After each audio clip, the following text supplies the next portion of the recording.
Blog Talk Radio.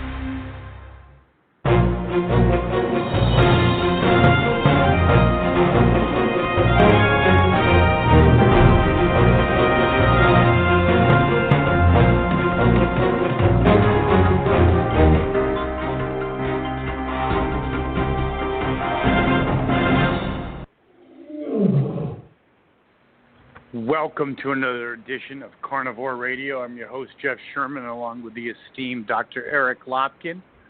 And I'm going to kick it off, Dr. Lopkin. We've had guests for weeks upon weeks, some very great guests, and we appreciate them all for coming on. But this is going to be a conversation between the two of us. And the first thing I'm going to kick it off with, because I'm the recipient of it, Dr. Lopkin, I should say, is the coronavirus. Where I work, things are going along fine, and now there's a scare about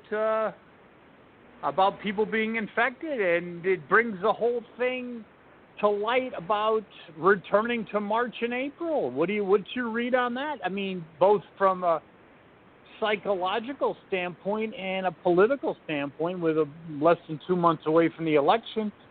And let's talk about the psychological impact, because I was hiking with a friend of mine.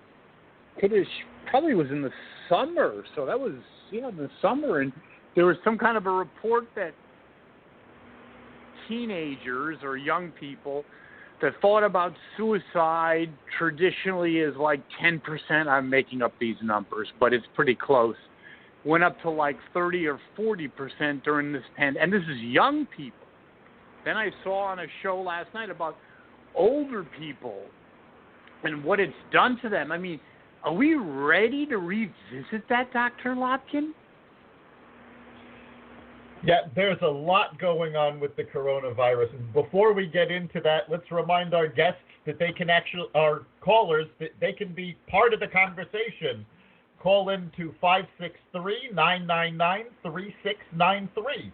That's 563-999-3693. Let us know what you want to talk about. Are you dealing with coronavirus and stress? Do you want to talk about politics? Give us a call and be part of the conversation. So great, Dr. Lopkin. What's going on with coronavirus is, as school has started up, we have seen a spike in cases. This was expected, but it was sort of put aside by certainly the governor in Connecticut. Trump actually had said, we need to get the kids back in person. The school systems were not ready to reopen. Quite frankly, they should have gone completely virtual. Yes, like a friend of mine who is a teacher, they had it right. They actually, believe it or not, the richest school system in the country. Believe it's outside of Philadelphia, the main line. And they had it right. The teaching in the classroom, but virtually. So you have a camera, a webcam, and so it's kind of like a hybrid system. Makes all the sense. I think it was, but it's indicative, Dr. Lopkin, of people's attitudes. It was hope, and this is what I want to address, Dr. Lopkin. It's hope against hope. Like over the summer, people got a little more comfortable. They weren't foolish. They weren't stupid. But I went from, I got this related to my own self. That's all I can do. And my friends, we went from being really great friends, really good close friends. That in March and April we were basically keeping 10 feet away from each other. I had friends I wouldn't even see because I don't know where they've been. And then things got kind of relaxed. I mean, they weren't normal. We weren't foolish. But now, I guess my question, Dr. Lopkin, are people ready and mentally prepared to go back to March and April of last year? I'm not so sure. No, I honestly don't think they are. The physical distancing and being in solitary situations has had a tremendous impact I just saw a statistic that not rehab, but drug recurrence, people who were clean and have now gone back to taking drugs is up 15%. Depression is up something like 20%. The older generation, senior citizens, there are a huge number of them that are suffering from massive depression because they've been isolated for so long. Yes, I did hear that. But here, I don't want to be totally dark, but here's, no pun intended, but something that really kind of, scares me personally is the first lockdown, Dr. Lopkin, was in March. And March, the clocks are going, forward, and it's you can go for walks. If this thing happens again in November, yeah, I mentioned that to someone the other day. I am very worried about what happens when we start hitting, once we hit the vernal, and fall hit comes, the days are getting, are already getting shorter and shorter. When we have, darkness and nightfall coming at 4 p.m., this is going to ratchet up cases of depression. I think it's going to be like something we've never, ever, ever seen before. Sometimes a broken clock is correct twice a day. I'm right on this one. That and then the first lockdown, there was fear. There was fear because it was new, all that stuff. I get all of that. But it happened in March. That is a far cry from happening in November. That, to me, is uncharted territory. Because even last year, in March, just real quick, is you could go for a walk. You could meet your friends. Yeah, you'd social distance 10 feet apart. But you could do these things. The West Hartford Reservoir, close to where I live, other places were packed. What the heck happens in November? I'm really, for mental health issues, it's not going to be pretty. And that's not an alarmist viewpoint. I really believe for someone going through, my point is, as a single person going through March, in April, it wasn't pretty. It wasn't fun. And then, people have to revisit it. And the other thing is, and I really want your input on this, and for our listeners who hopefully will call in, is, every let's say emotional constitution can deal with something one time or for a capsulated period of time. But now you're going to revisit it? I think it opens up things we've never experienced in many years. Your thoughts? Yeah, from a mental health standpoint, this spike is going to be much worse than the one in March. Not just because of, you have the winter doldrums to begin with. You've got the lack of sunlight. It's too cold, really, to be doing a lot of outdoor activities.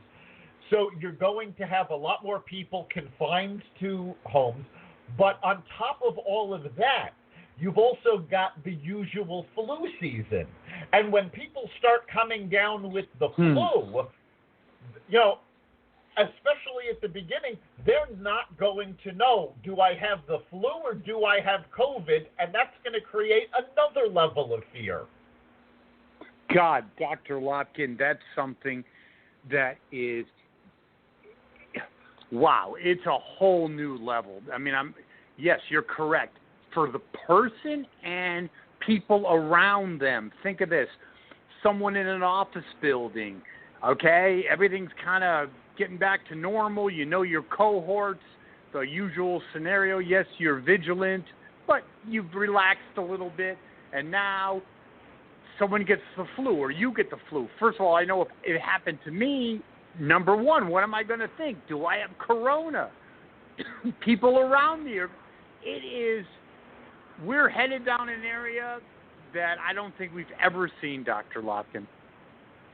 And No, talking about certainly not in isolation, our you got the lifetime. flu. You used to get the flu. You'd call your friends and say, and your significant, oh, hey, I got the flu, dear. No problem. I'll be watching TV in bed. People aren't going to want to know you if you have the flu. It's completely different. It is. There's a lot of concern going on. And now the fact of the matter is, statistically, the contagion hasn't changed appreciably in the last 2 months or so. So you've still got the same limited chance of catching it. You've still got the same fantastic odds of surviving and being fine, but the psychological impact grows each day. And the longer this goes on, the worse it gets. And unfortunately, for political reasons, people have started making this worse by downplaying chances of vaccines and making bigger deals about this than they really should.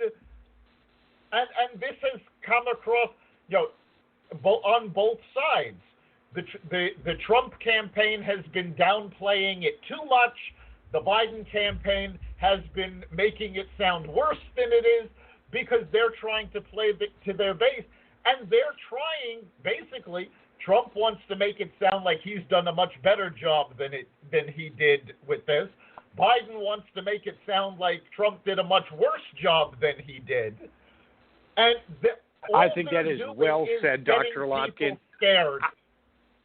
I personally think that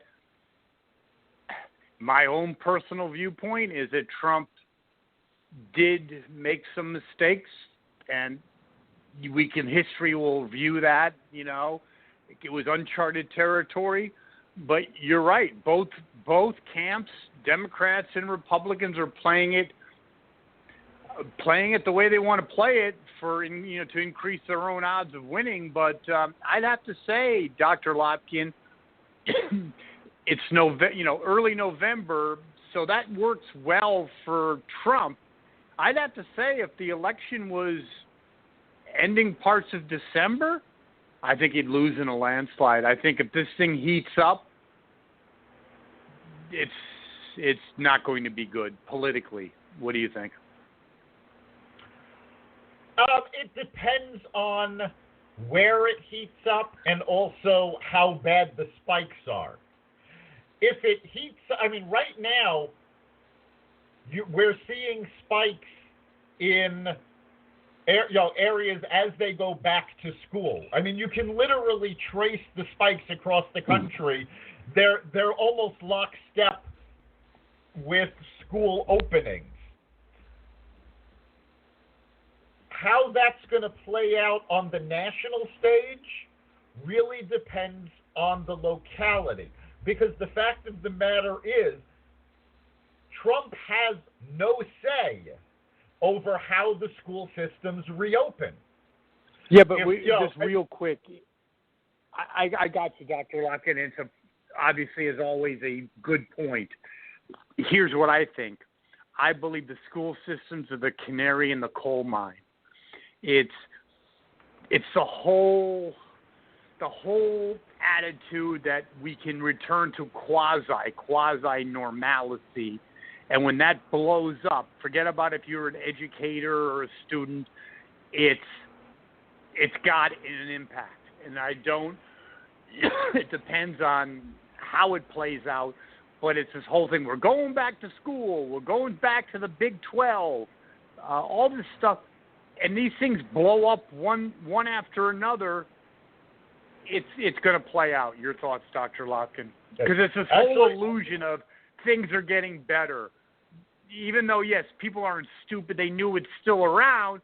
But the whole attitude that we've crossed the bridge. We're not over the river, but we're crossing the bridge. What happens when that blows up, Dr. Lopkin? Hold that thought. I will give you my opinion on that in just a moment, but we have to take a quick break. We'll be right back.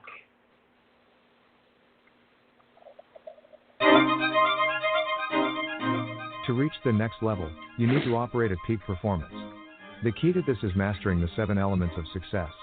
Learn how to master mindset, focus, operations, communications, innovation, evaluation metrics, and continuous improvement. Get the Biznetics way at Amazon, Barnes & Noble, Books A Million, and bookstores near you. And we're back, and if you want to be part of the conversation, you can call us at 563-999-3693. That's 563-999-3693.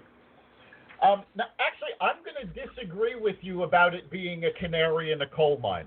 The school systems have a unique problem that businesses don't have, that most industries do not have, and that is there is a complete breakdown in how teachers are trained to teach and how students learn now.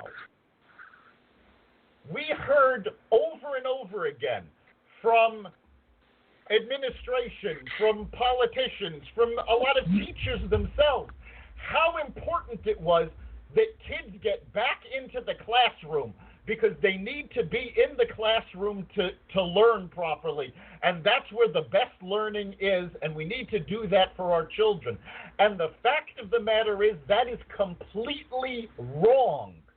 We are dealing with a generation of kids that the smartphone, the computer, the tablet, they grew up with this now. They are used to virtual. They can learn virtually better than the teachers are prepared to teach. And they Agreed. could have stayed home. But but these folks that still think that education needs to be run like it's 1970, we're pushing to get people back into the classroom. The fact of the matter is, kids are social online. Their social interactions are online. The other problem that the school's having is there was a huge push to get people back into schools so they could play sports. And you know what? I've never been a fan of school sports. I've never been a supporter. But right now, I'm less of a supporter than ever because the fact of the matter is that was a risk that didn't need to be taken. And quite frankly, if you're playing on a sports team to try to get a scholarship to go to college, maybe you shouldn't be going to college. No, well, that's just the whole other topic. I agree with that. The whole so-called student athlete, that is the biggest joke I've ever heard. Yeah, I think it's more than, let's just say educators and people. You're right. It's not 1975. I get all of that, right? I think it was people hoping against hope for normality. I really do believe that. I think it's schools are back. Trump, I'm sure he could tout that schools are back. This is, things are turning around. People feel better. Go ahead. Trump was pushing to get kids back live into schools, and it was a big mistake. He should never have done that. Yeah, well, he wanted the optics, knowing that it's before the election, that kids are back in school. But something, be careful what you wish for, because the problem could be and may be that things kind of blow up in your face, like they go back to school, and then look at Connecticut, which has done really well with the coronavirus, okay? It's every day another school system. I don't know, politically, let's flip the switch from emotional, the social aspect of it to political. How does that happen? How does it play out, Dr. Lopkin, if all of a sudden school systems around the country, forget about Connecticut, are falling by the way, this one and that one? I don't know how that plays out. I kind of do know how it plays out, but I want your opinion. Forget about education. It's not about education. It's about people's perception. Well, that's just it. You're a teacher, so you're hit with this, day in and day out. For the general public, the education system doesn't have that big an impact. It impacts parents, obviously. I wasn't talking. No. It's not about. Forget about education. It's about this whole feeling of normalcy, that we're turning back, that things are not solved, but they're getting back. Oh, right. Kids are back in school. That's what I'm saying. To the general public, if you're not a teacher and you don't have a child in school, the education system doesn't give you that feeling of normality. What gives you a feeling of normality is being able to go into a restaurant, to go into a retail store and try something on. So the normality is coming from different sectors depending on what you're exposed to on a day-to-day basis. And there were numbers that came out over the last 2 weeks that the economy is actually recovering faster than expected. So that is a plus for Trump. However, spikes in corona cases are going to be a plus for Biden. Yeah, I really believe that some of Trump's bump, if you will, was the feeling that things were getting better. But we'll see how that plays out. Let's switch totally politically, and something that does fascinate me, because even when I was talking about school, in high school, I always was fascinated with politics. I just was. And I've been around long enough to see many election cycles, even with Dukakis, who had a 15-point lead, but that was in the summer, and lost it to Bush. That was before the famous photo of him in the tank. Yeah, that was not good. And his faux pas when he was asked about his wife being sexually assaulted. That was two strikes, and the third strike was just the end. But anyway, I really over the summer thought that Trump was in huge trouble. I'm not saying he's out of the woods by any stretch of the imagination, but I don't know. I mean. And then I saw the CNN, I don't know if you saw the highlights, the CNN town hall, whatever you want to call it, with Anderson Cooper, even with puffball questions and a selected, he was like a deer, Biden was like a deer in the headlights. Yeah, there's a lot going on right now that's working in Trump's favor. Certainly the fact that Biden is out on the campaign trail more and making more gaffes, and he's showing himself to be less presidential than people assumed. That's working in Trump's favor. And Trump has had a number of recent wins. You've got the economy recovering faster than expected. You've got the peace treaty between the United Arab Emirates, Israel, and Bahrain. And you know, when they did the ceremony where they signed the treaty, there was actually comments that there may be other countries coming into this treaty. So he's actually had a bigger effect on foreign policy than any president, possibly since Carter with the Israel-Egyptian peace treaty. I think he's had a bigger impact on foreign policy, which I totally agree with, than Carter. It's not just the Middle East. Yep. And I think that he's getting a lot of pushback from, let's just say, the entrenched Washington bureaucracy.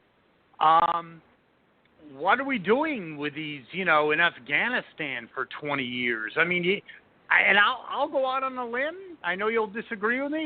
What the heck are we doing with NATO? I mean, it's 70 years after World War. Yeah, maybe some kind of presence, a tripwire, I get it. But really? I mean, France, England, Germany can't pony up themselves? I mean, all these antiquated, theories and that got us into things starting with Vietnam, he's proven don't work and are a detriment. Because of the pressure that Trump has put on our NATO allies, a number of them have started ponying up more. It's not enough. They still need, to step up. But I think there is a need for a NATO-type organization, but NATO as it stands right now really needs to be rebuilt for the 21st century. It was set up during World War II, and it's still structured for the 1950s, and it's time it entered the 21st century. I agree 100% with that. And, talking about the Mideast again, and, we've talked about the Obama legacy, doesn't that just, explode Obama and Kerry? I mean, it just shows what a different path they were on. And it also shows what a political show the Nobel Peace Prize is. Because if you remember, Obama got the Nobel Peace Prize for showing up. He had done nothing, and actually, given the rise of ISIS during his presidency, he certainly didn't deserve it. Now, Trump has been nominated 2 separate times for the upcoming Nobel Peace Prize. And, of course, the media downplays that. The Democrats, my God, they're going, my God, he's terrible. How can we have him as president? And yet, when you take it issue by issue, he's actually done a good job. Sure, he's not perfect. No president is. He's done a lot of things I don't like, but he's done a lot of things I do like. And when you take it on an issue-by-issue basis and take personality out of the equation, he has actually done a very good job. I think the real issue is that he's proving a lot of the intelligentsia wrong.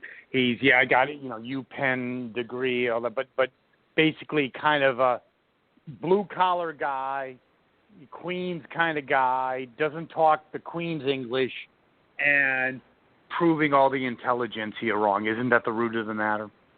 It really is. He's gone against the deep state on both parties, and they can't stand the fact that in one term, he has proven that all of the things they have been doing for the past 50 years were taking us down the wrong road.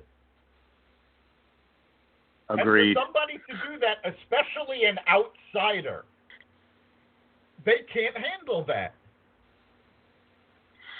I would agree. Well, it's been a totally great conversation. And, again, I have to always ask you, and I think our listeners want to know, how do you handicap the election right now? Right with now, the debates coming up. Right now, I've still got Trump as a 60-40 favorite.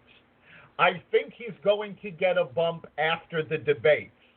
But again, that's an assumption. We have to see how well he does, how poorly Biden does.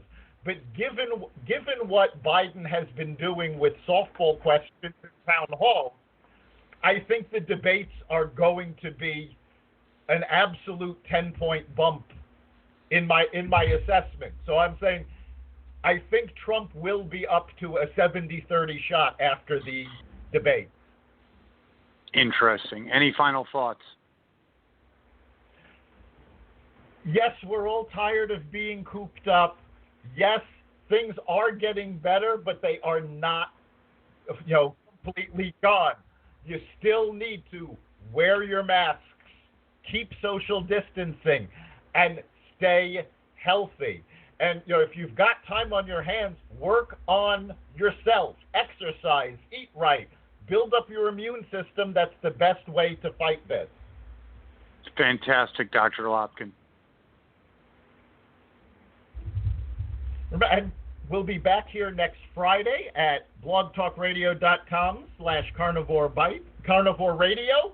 You can catch our replay as well as the Carnivore Bites podcast on iHeartRadio, Spotify, Apple Podcasts, Google Play, and wherever you find podcasts. We'll see you next week. Take care, everyone. Take care, Dr. Lopkin.